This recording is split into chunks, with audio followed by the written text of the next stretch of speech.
Thank you. Well, as Bertha has said, I had no idea I was going to deliver a speech today, but about 2 days ago, he made this request, and I couldn't say no to him. I never can. So, well, today's speech is not exactly a speech, but it's something like a, let's say, training session. It's going to be. I'm going to use some videos. By masters, I mean some stand-up comedians, world-known stand-up comedians that I chose. I chose only 6 of them tonight. And what I want to do is, I would like to give you an idea of the people which would inspire you when you take the stage. Because I try to learn from the masters, and I recommend that you try to do the same. What I will do is to just give you 6 names, and you can just go to YouTube if you like some examples. They are not more than 1 minute of the videos of those people.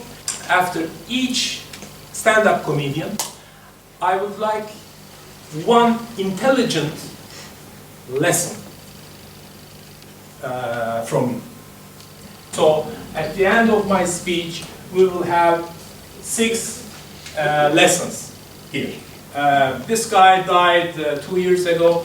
He was one of the most important stand-up comedians, and his style was to roast other people. But he was such a sweet guy. Nobody got angry with him, and he was like one of the most respected people in the United States in comedy world. So let's take a look at this clip, and then we are going to talk. From Casino, the pit boss of warmth, Don Rickles.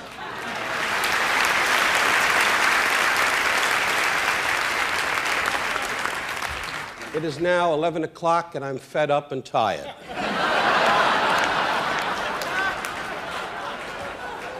Marty, I would address... Somebody get a phone book so you can see me.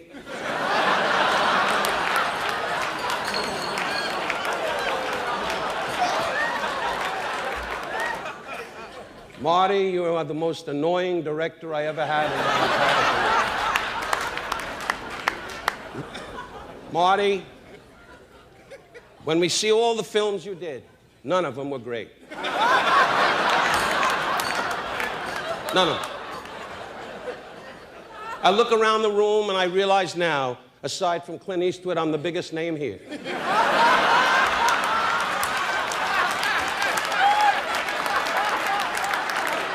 Clint Eastwood is now thrilled. His name was mentioned. De Niro is sitting there. God bless you, Bob. He's got the beard on. To know him is a treat. He's one of the great actors of our time. You ask him. You ask him. He'll tell you. Okay, so that's it for the first video.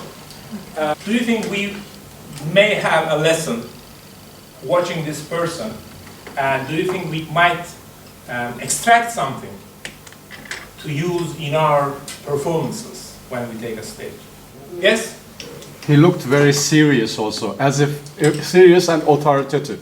Okay, but still, he was funny. Yes. Okay, so, yes? So there's 2 points. First of all, there's the rule of if it's true and funny, then you can say it. And that he followed. And Self-confidence is good, right? So he looks quite self-confident. Okay, so we should be self-confident. So the second one is George Carlin. He's also, he has also passed away. So let's take a look at his short clip. Think about it. Religion has actually convinced people that there's an invisible man living in the sky who watches everything you do every minute of every day. And the invisible man has a special list of 10 things he does not want you to do. And if you do any of these 10 things, he has a special place full of fire and smoke and burning and torture and anguish, where he will send you to live and suffer and burn and choke and scream and cry forever and ever till the end of time. But he loves you.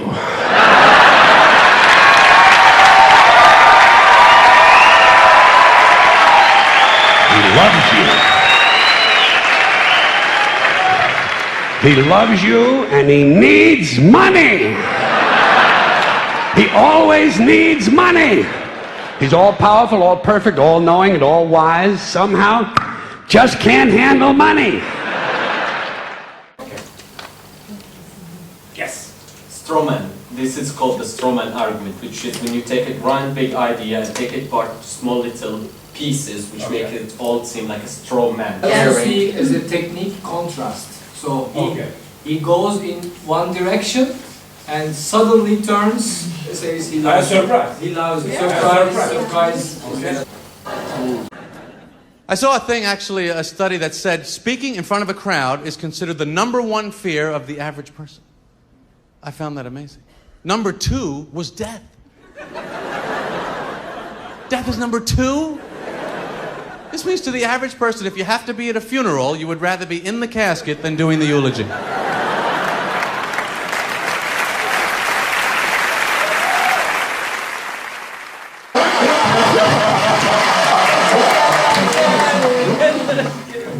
Okay. So, anyway, punchline. Yeah. Strong punchline. Strong punchline. Yeah. Okay, number 4. Louis C.K., one of my favorites. Here's a joke. Why did the chicken cross the road? Because there was a black guy walking behind him. And he was nervous. He was new to the city, this chicken. And he was like, I feel like he's following me, but I'm not sure. So then he thought, maybe if I cross the road, then if he crossed the road, he's definitely following me. So he crossed the road. And the black guy went home. He's living his life. And the chicken was like, I'm such a racist. And he felt bad. About a month later, a black guy ate the chicken. A different black guy. I'm just telling you what happened. By the way, don't be upset, because this is not a racist joke. This joke is not racist. The chicken was racist. The chicken was definitely racist. But that's chickens. Chickens are very closed down and suspicious and prejudiced.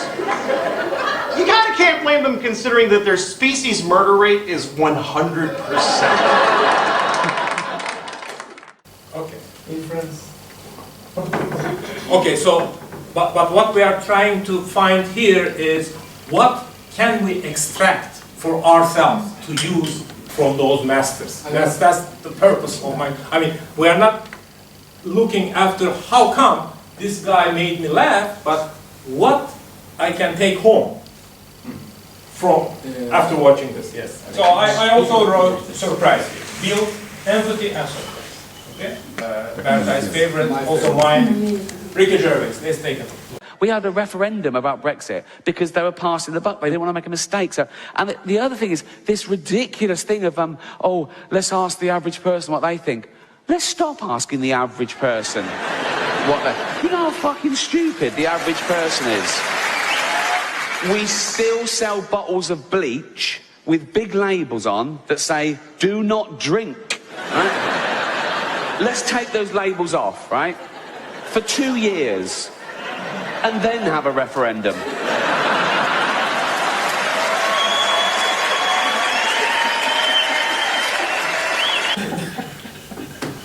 Okay, how about it? What did he do? Voice variety, changing the story, preparing the story, and positioning himself higher. He does it a lot. Positioning himself higher, high intellectual. Looks at it. But this might backfire. It might. But in front of many audiences, this might backfire. So, in order to be sympathetic and also put yourself above the crowd is something very, very difficult. Very tough job. To be honest, I don't think he was sympathetic or he placed himself above the other person. He was just simply saying the pure truth that is relative to each person. So the stupid person can be anybody, to you, to anybody. So you would think about somebody that ran you, like that just crossed you in the traffic, and you think like, oh, he will drink bleach, not me, because I'm so smart to it. Okay, so what he's doing is, as a subtitle, which you cannot read, he's saying, I'm not talking about you, I am talking about people who are not in this room. Right? So he's lifting the crowd together with himself above the society. Right? Okay, so what actually is polarizing his audience.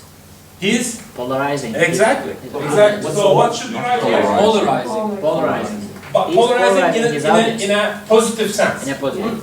Right? Think about it this way. If you don't lie, technically speaking, you're admitting you're the stupid person that will bleach. Yeah, because you're laughing. You want to laugh. Because you are laughing, you are saying that, oh, I'm not one of those people. I wouldn't drink the bleach. So they are going to drink. So I'm not one of them, right? So he's lifting the, crowd together with him. So what should be right here? They're not one of them, right? Lift up the group.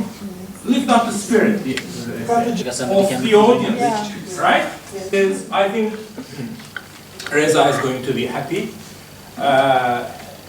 The guy is from Iran. He's a very famous comedian, living in the United States, but he is from Iran. I like him. Who? Just. Maz, yes. Maz Jobrani. Did you know him? Yes. Let's take a look. I got Indian. I'm actually married to an Indian woman, and both our kids look like her.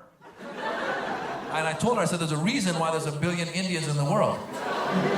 Yeah, your guys' genes are so dominant. Anyone sees with an Indian, the kids are coming out Indian.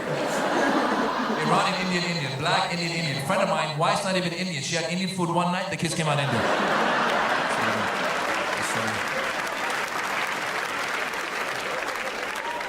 Chicken tikka masala does the job.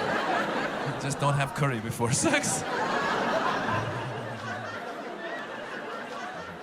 Who else? What else do we have in the house? Where? Arabs. Ah, yalla. Yalla. What, are you Arab? Are you Arab? What? Half Arab. What kind of half Arab are you? Huh? Algerian? Algerian, fantastic. You guys speak French and Arabic. Very good. I know a little bit of both. My Arabic always gets me in trouble. I know like 3 words. I know salam alaikum, which is hello. Alaikum salam is the response. Shawarma is a good food. Gets me in trouble every time. I was in Egypt, and this one Egyptian guy, he goes, salam alaikum. I go, alaikum salam. He thought I spoke. He's like, I was like, shawarma? Okay, so go against the stereotypes. That's most of the time I think he does. I think he's to defy stereotypes. It's like he by making fun of it, he make fun how, of stereotypes. Exactly, he makes fun of it in a way that it's so stupid that we're making fun of it. That's the way. And also he's also getting personal. So he goes back and searches about the story about himself being stupid. Okay, so but. Go against the stereotypes, not make fun of, but go against. Let's say go against the stereotypes, right? Okay. These are the videos that I was intending to show you. Please try to follow, or please at least have some favorite stand-up comedians. And try to follow them through YouTube. There are a lot of very nice performances which are being published in YouTube channels. Please follow them. Thank you very much, Necip. Thank you. Please take now 1 minute before you forget and write something about